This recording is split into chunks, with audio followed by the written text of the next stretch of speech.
வெற்றி சத்தி சீரியலில் இன்றைக்கி என்ன நடக்குதுன்னு பார்க்கலாம். வாங்க எபிசோட் வேறு லெவலில் மாசாக இருந்துச்சுன்னே சொல்லலாம். ஸ்கிப் பண்ணாமல் ஃபுல்லோடையும் கேளுங்க. அதுக்கு நான் இந்த வீடியோ பிடிச்சிருந்துச்சுன்னா லைக் பண்ண பாருங்கள். ரொம்ப பிடிச்சிருந்துச்சுன்னா நம்ம சேனலுக்கு வந்து சப்ஸ்கிரைப் பண்ணி கண்டினியூஸாக ஆதரவு தாங்க. யமுனாவை வந்து பழி வாங்கணும்னு சொல்லிட்டு ரங்கநாயமா, புஷ்பா, பூஜா 3 பேர் சேர்ந்து யாரோ ஒரு டம்மியான ஒரு பொண்ணை ரெடி பண்ணி கார்த்தி வந்து ஏமாற்றணும்னு நினைக்கிறாங்க. கார்த்தி வந்து மாற்றிட்டாங்க. அந்த இடத்துல கார்த்தி யதார்த்தமாக வரப்போ அந்த பொண்ணு வேணுன்னே வந்து மோதுது. என்ன சார் வேணுன்னே வந்து மோதிருக்கீங்கன்னு சொல்லி பிரச்சனை பண்ணுற மாதிரி நடிக்குது அந்த பொண்ணு. ரங்கநாயகி, புஷ்பா, பூஜா அனுப்பிச்சி வச்ச ஆள் தான் அந்த பொண்ணு. இது தெரியாமல் வந்து கார்த்தி வந்து சண்டைக்கு போகிறாங்க.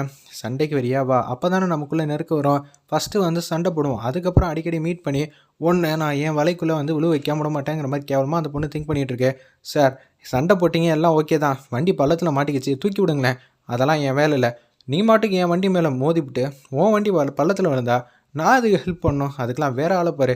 என்ன இவன் இப்படி பேசிகிட்டு இருக்கான், இப்படியெல்லாம் பேசினா நமக்கு எப்போ பேமெண்ட் கரெக்டாக வருங்கிற மாதிரி யோசிக்கிறாங்க. அந்த இடத்துல அந்த வில்லி மாதிரி இருக்கிற பொண்ணு அப்பன்னு பார்த்து சரி உனக்காக ஹெல்ப் பண்ணுறேன்னு சொல்லி ஹெல்ப் பண்ணுறாங்க. வண்டி ஸ்டார்ட் ஆகலை, ஸ்டார்ட் பண்ணி கொடுங்க, எனக்கு மெக்கானிக் வேலையெல்லாம் தெரியாது, எனக்கு அர்ஜென்ட்டாக போகணும். ஒரு பொண்ணு நடு ரோட்டில் தனியாக இருக்கிறப்ப சின்னதாக ஹெல்ப் மட்டும் பண்ண மாட்டிங்களா ப்ளீஸ் சார், ஹெல்ப் பண்ணுங்கன்னொன்னா என்னமோ பண்ணிகிட்டு இருக்காங்க. அந்த இடத்துல சார் லேட் ஆகுது, நீ வந்து என் வண்டியில் மோதிவிட்டு நான் உனக்கு ஹெல்ப் பண்ணலன்னு சொல்லி வம்பு பண்ணிக்கிட்டு இருக்கியா, சும்மா நிறு அப்படின்னு சொல்லும்போது கார்த்திக் வந்து அப்பன்னு பார்த்து ஃபோன் அடிக்கிறாங்க. யமுனா கார்த்திக் பக்கத்தில் இருக்க பொண்ணு வந்து காலை வந்து அட்டன் பண்ணிட்டாங்க. ஃபோனை வந்து உடனே வந்து பிஸியாக வந்து வேலை பார்த்துட்டு இருக்காரு, அப்புறமேட்டு கூப்பிடுங்கன்னு சொல்லி ஃபோனை கட் பண்ணிட்டாங்க.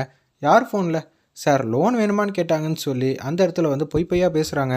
அந்த இடத்துல அந்த டூப்ளிகேட் பொண்ணு ஒரு பக்கம் வந்து உச்சக்கட்ட கோவத்தில் வந்து கார்த்தி வந்து இருக்காங்க. உங்களுக்காக நான் என்னென்னமோ வேலையெல்லாம் செய்கிற மாதிரி ஆயிடுச்சு சார், இனிமேட்டாவது வந்து வண்டியை ஸ்டார்ட் பண்ணுறப்ப அடுத்தவங்க மேலெல்லாம் மோதாமல் ஓட்டணும், எனக்கு இது தேவைதான்னு சொல்லி கார்த்தி மட்டும் வண்டி எடுத்துகிட்டு போகிறாங்க. அப்போன்னு பார்த்து யமுனா வந்து மனசெல்லாம் கேட்காம சக்தி கிட்ட வந்து நடந்த உண்மையெல்லாம் சொல்கிறாங்க. வேறு ஏதோ ஒரு பொண்ணை பார்த்து பேசின மாதிரி இருந்துச்சு. அச்சோ எனக்கு என்னமோ சந்தேகமாக இருக்கே, கார்த்தி வேறு உங்ககிட்ட பிரிஞ்சு ரொம்ப நாள் இருக்காப்புல, இது வந்து லவ் ஆகி காதலாகி கல்யாணங்கிற அளவுக்கு கொண்டு போயிடுவாங்களோ அப்படின்னு சொல்லி வெற்றி வந்து பேசுகிறாங்க.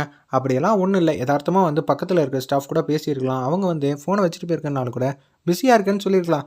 அதை விட்டு தேவலாம்லாம் யோசிச்சுட்டு இருக்காத. சக்தி உங்ககிட்ட பேசினதுக்கப்புறம் தான் எனக்கு மூச்சே வந்துச்சு. இருந்தாலும் வெற்றி என்னென்னமோ சொல்கிறாங்க, அவனுக்கு என்னப்பா தெரியும், அவனுக்குலாம் ஒன்றும் தெரியாது, நான் சொன்னதான் கரெக்டாக இருக்கும். இதே மாதிரி இன்னொரு வாட்டி நினச்சினா அப்புறம் யோசிக்கலாங்கிற மாதிரி சக்தி பேசி அமுச்சு வச்சிடுறாங்க. என்னமோ கார்த்தி மேலே சந்தேகப்படுறியே, இப்போ வரண்டா உன் பாயிண்ட்டுக்கு. நான் இல்லாதப்ப அந்த பொண்ணுக்கிட்ட வந்து சிரிச்சு பேசினியே, அந்த பொண்ணோட முகத்தை வந்து பார்த்தியா? இல்லைப்பா முகத்தை வந்து பார்க்கல, நீ தான் பார்த்துருப்பியே, கேடியாச்சே.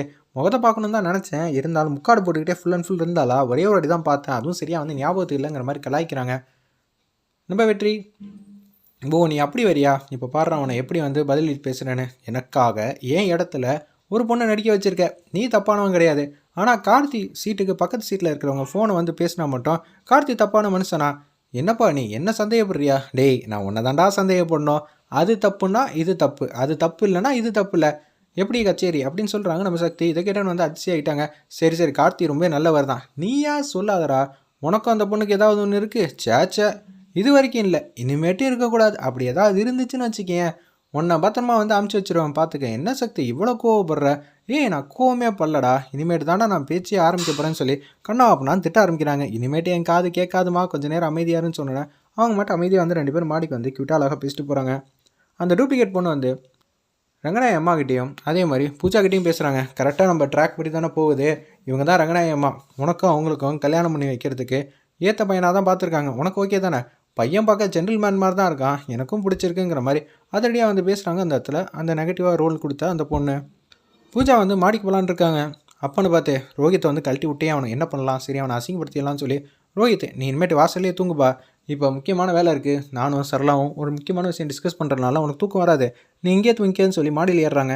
இதே மாதிரி ஒவ்வொரு வாட்டி வந்து அசிங்கப்படுத்தணும் வச்சு கரெக்டாகிடுங்கிற மாதிரி வச்சுட்ருக்காங்க. அந்த இடத்துல பூஜாவும் சரளாவும் அப்படியே மாடிக்கு போய் பார்த்தா அவங்க ரூமில் யாரோ 2 பேர் வந்து தங்கியிருக்காங்க. என்னடா அவங்க இவங்கெல்லாம் தங்கியிருக்காங்க, இவங்க யாருன்னு தெரியலையா? இவங்க தான் சித்தாள், நம்ம வீட்டில் வந்து கடுமையாக வந்து உழைப்பாளிங்க, அதான் ரெஸ்ட் எடுக்கட்டும்னு சொல்லி இந்த ரூமை கொடுத்துருக்கேன். அதுக்கு ரூமை வந்து கொடுக்க வேண்டிய தண்ணன் பூஜா வந்து மல்லு கட்டுறாங்க. என் ரூமில் நானும் வெற்றியும் பிஸியாக இருப்போம், அப்படி இருக்க சூழ்நிலை இந்த ரூமில் தானே வெட்டியாக இருப்பேன், அதனால தான் இந்த ரூம் வந்து கொடுத்துருக்கேன், இவங்க கூட இருந்து அட்ஜஸ்ட் பண்ணிக்க வேண்டிய தானே, யார் கூட இருக்கிறது அவ்வளோதான் சொல்லுவேன். என்னம்மா என்னை பார்த்தா அவனுக்கு கிண்டலாக தெரியுதா? இதுவே வேறு மாதிரி நடந்துருச்சுன்னு வச்சுக்கேன், அப்புறம் அவ்வளோதான். சக்தி எவ்வளோ தன்மையாக பேசுகிறா, இவ தானே ரொம்ப நாளாக வந்து தண்டச்சோராக வந்து சாப்பிட்டுக்கிட்டு இந்த வீட்லேயே வந்து குப்பை கொட்டிக்கிட்டு இருக்கா. அதெல்லாம் எப்படி உனக்கு தெரியும்? அப்போனா தண்டச்சோராக சாப்பிட்டுக்கிட்டு எப்படி இவனால் நிம்மதியாக தூங்க முடியுது? எனக்கு இப்பயே தூக்க வருதுடி, இவங்க கூடலாம் இருக்க முடியாது, வேறு ரூமுக்கு போகலான்னு சொல்லி பார்க்குறாங்க. அதெல்லாம் சக்தி வந்து வெளியில் வந்து தாப்பா போட்டுட்டு போக ஆரம்பிச்சிட்டாங்க. அம்மா வெளியில் வந்து தாப்பா போட்டாமா, இப்போ என்ன பண்ண போகிறோன்னு தெரிலங்கிற மாதிரி யோசிச்சுட்டு இருக்காங்க. ஏய் தண்டை சோறு சாப்பிட்டுக்கிட்டு எப்படி உங்களால் நிம்மதியாக வந்து தூங்க முடியுதே? எங்கள் வேலைக்கு வரியா? ஒரு நாளைக்கு 500 சம்பளம், மத்தியானம் சாப்பாடு போட்டுருவாங்க. சரியா? உனக்கு ஓகே தானே? வேலைக்கு செஞ்சா நல்லா உழைச்சா வேர்வை வரும், நல்லா சாப்பிட்லாம், நிம்மதியாக படுத்து அவங்க தூக்கம் வரும். ஆனால் உங்களுக்கு தான் அதெல்லாம் சுட்டு போட்டாலும் வராதேங்கிற மாதிரி செமையாக வந்து கலாய்க்கிறாங்க அந்த இடத்துல. அந்த இடத்துல சக்தி வீட்டில் வேலை பார்த்தா 2 அம்மா பாட்டு வந்து பாடிக்கிட்டே இருக்காங்க. இப்படியெல்லாம் பாடு பாடிக்கிட்டு இருந்தால் எப்படி? அவங்க வெத்தலை ஏதோ சாப்பிட்றாங்க. அதோடைய இதெல்லாம் வந்து செவுத்துல வந்து தடவி விடுறாங்க. செவுரு ஃபுல்லாக கரையாயிடுது. என்னடி இப்படியெல்லாம் பண்ணிகிட்டு இருக்காங்க? நம்ம ரூமில் இனிமேட்டு இவங்க தான் தூங்க போகிறாங்களா? ஐயா இனிமேட்டு இந்த ரூமில் இருக்கவே பிடிக்கல அப்படின்னு சொன்னோன்னே காலையில் பொழுது வந்து விடிஞ்சிருது. இதை வந்து ரங்கநாயகமாட்ட வந்து வத்தி வச்சிடுறாங்க. அவங்க வந்து மாடிக்கு வந்து போய் பார்க்குறாங்க. சக்தியெல்லாம் அப்படிலாம் செஞ்சுருக்க மாட்டான்னு நல்லாவே தெரியும் சொல்லி ரங்கநாயகமா பேசியிருந்தோம். அவங்க நம்பாமல் பூஜா சொன்னது கரெக்டாக இருக்குமா இல்லையான்னு சந்தேகத்தோடு வராங்க. இருப்பினும் வந்து சக்தி தங்க வைக்க மாட்டாங்கன்னு ரங்கநாயகமாவுக்கு மனசார நினச்சிக்கிட்டு தான் வராங்க. பூஜா என்னமோ கரையாக இருக்குண்ணே, சக்தி மேலே பழி சொல்லினேன்.